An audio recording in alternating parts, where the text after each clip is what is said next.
कक्षा 10 के बाद अधिकतर छात्र इसी सोच में रहते हैं कि 11वीं में स्ट्रीम क्या लें। विज्ञान, वाणिज्य, कला। विज्ञान विषय थोड़ा कठिन माना जाता है, लेकिन विज्ञान की फील्ड में कई उज्ज्वल भविष्य के रास्ते हैं, इसलिए बच्चे विज्ञान विषय की तरफ ज़्यादा जाते हैं। लेकिन ऐसा नहीं है, समय के साथ सभी फील्ड नए नए विकल्प आते जा रहे हैं, परंतु अपनी मनपसंद मंजिल को पाने के लिए छात्रों को कड़ी मेहनत करनी पड़ती है। दिन रात एक करके पढ़ते हैं, तब कहीं जाकर अच्छे भविष्य की कल्पना की जा सकती है। खासकर कॉमर्स के छात्रों को चुनाव करने में मुश्किल आती है कि 12वीं के बाद कॉमर्स चुने कि नहीं, क्योंकि बहुत सारे विकल्प उपलब्ध हैं, पर उनमें से बेहतर कौन सा रहेगा, इसका चुनाव करना थोड़ा मुश्किल हो जाता है। समाज में ऐसा माना जाता है कि कॉमर्स वालों के लिए विकल्प कम होते हैं, जबकि यह बिल्कुल भी सही नहीं है। हर स्ट्रीम की तरह कॉमर्स में भी बहुत सारे विकल्प उपलब्ध हैं। आज मैं आपको 12वीं के बाद कॉमर्स करके क्या क्या फ़ायदा है, क्या क्या विकल्प है, इसके बारे में बताने वाला हूँ। हेलो दोस्तों, मेरा नाम पंकज पटेल है और आपका हमारे यूट्यूब चैनल यूनिकॉर्न पंकज में स्वागत है। आपको मैं बताने वाला हूँ कि कॉमर्स के छात्र 12वीं के बाद उनके लिए क्या क्या कोर्स हैं, क्या क्या उनके लिए कैरियर ऑप्शन है, जिसमें वो पहला होता है बैचलर ऑफ कॉमर्स का। 12वीं के बाद बीकॉम एक बेहतर विकल्प है। कक्षा 11वीं और 12वीं में दिए गए विषयों का अगला अध्यापन हमें स्नातक की पढ़ाई के जरिए देखने को मिलता है।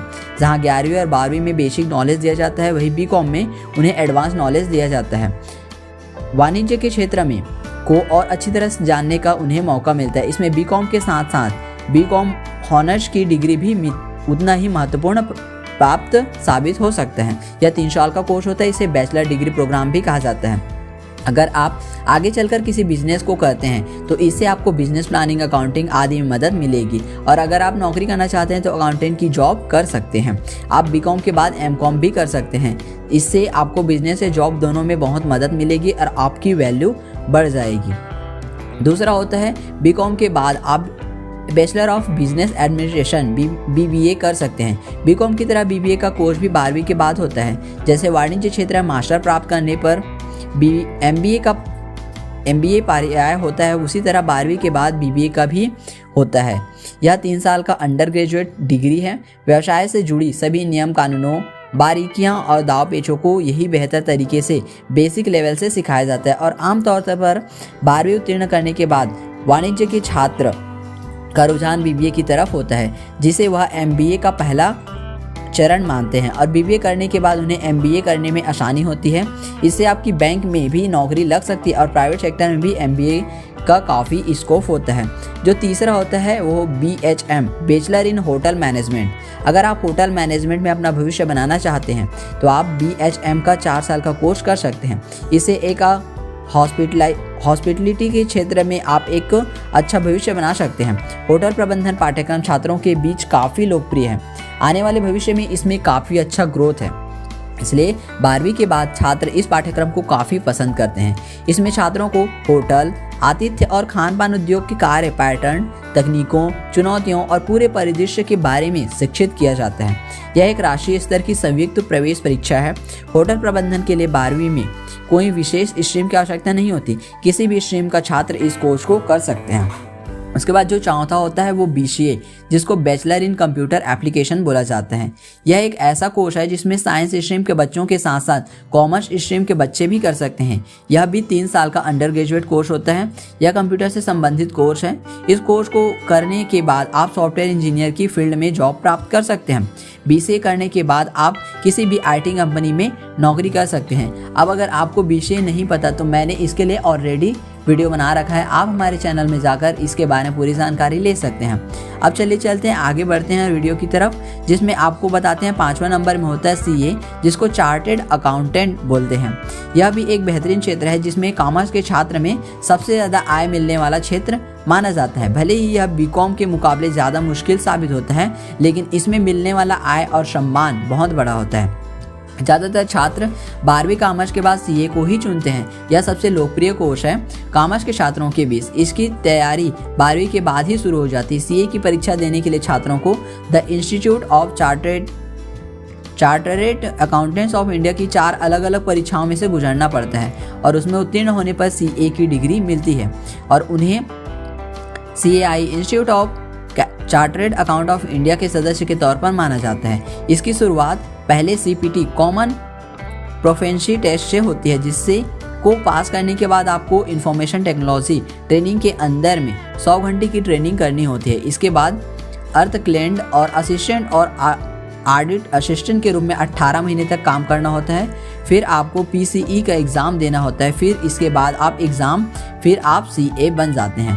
इसमें वो कॉमर्स क्षेत्र से जुड़ी सभी अंग जैसे advance accountant, audit and insurance, corporate and under law जैसे कई विषयों का गहन अध्ययन करना पड़ता है। इसलिए यह कोर्स स्नातक के मुकाबले थोड़ा मुश्किल होता है। यह कैरियर के तौर पर एक बेहतर अपॉर्चुनिटी हो सकती है।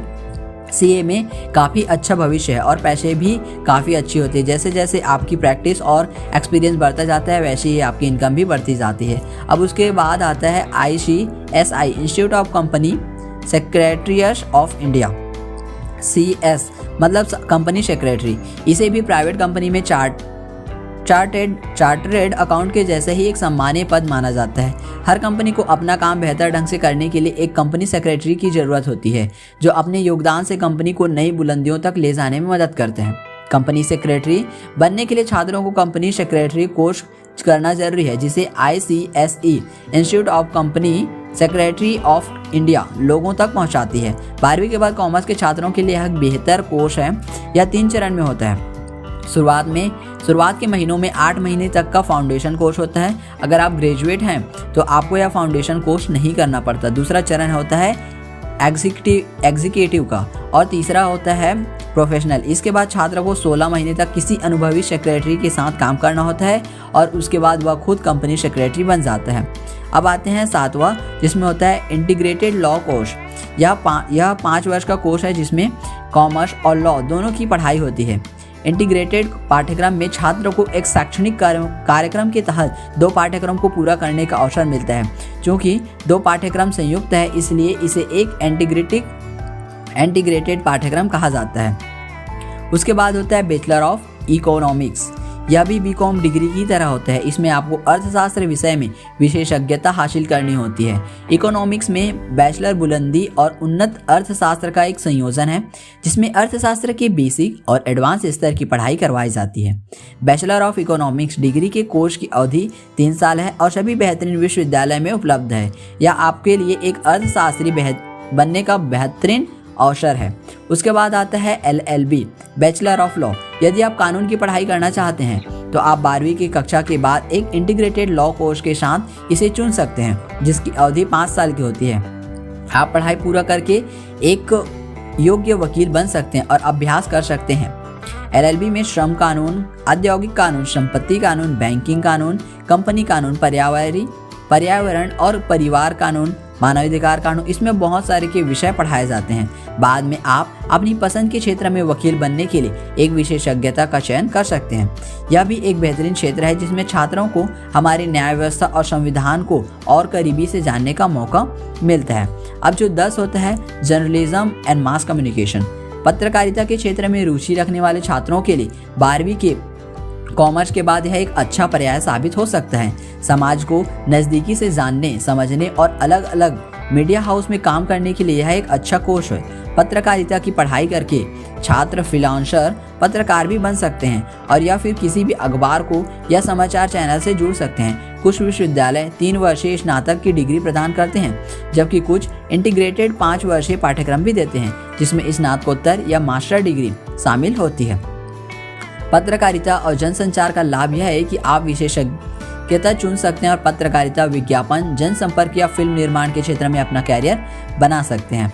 अब जो 11 नंबर पे आता है कॉस्ट एंड मैनेजमेंट अकाउंट, जिसको CMA बोला जाता है। CA की तरह यह course the institute of cost accountant of India द्वारा लिया जाता है। इसमें भी अलग अलग स्तर की परीक्षाएं होती हैं, जिन्हें उत्तीर्ण होने के बाद अगली परीक्षा देनी होती है। छात्रों को इनमें law and ethics, fundamentals of industry and commercial law of cost and management accounting जैसे विषयों को सीखने और उनमें एक्सपर्ट बनने का अवसर मिलता है। CA के जैसा ही यह भी प्राइवेट फर्म्स इंडस्ट्री में एक सम्मानीय पद होता है और वाणिज्य के छात्र 12वीं के बाद इसको कर सकते हैं। धन्यवाद दोस्तों। अगर आपको मेरा यह वीडियो अच्छा लगी तो प्लीज़ वीडियो को लाइक कीजिए, चैनल को सब्सक्राइब कर दीजिए, साथ ही साथ बेल आइकन को भी प्रेस कर दीजिए ताकि मेरे आने वाले सभी नए वीडियो आप तक पहले पहुंच सकें। धन्यवाद।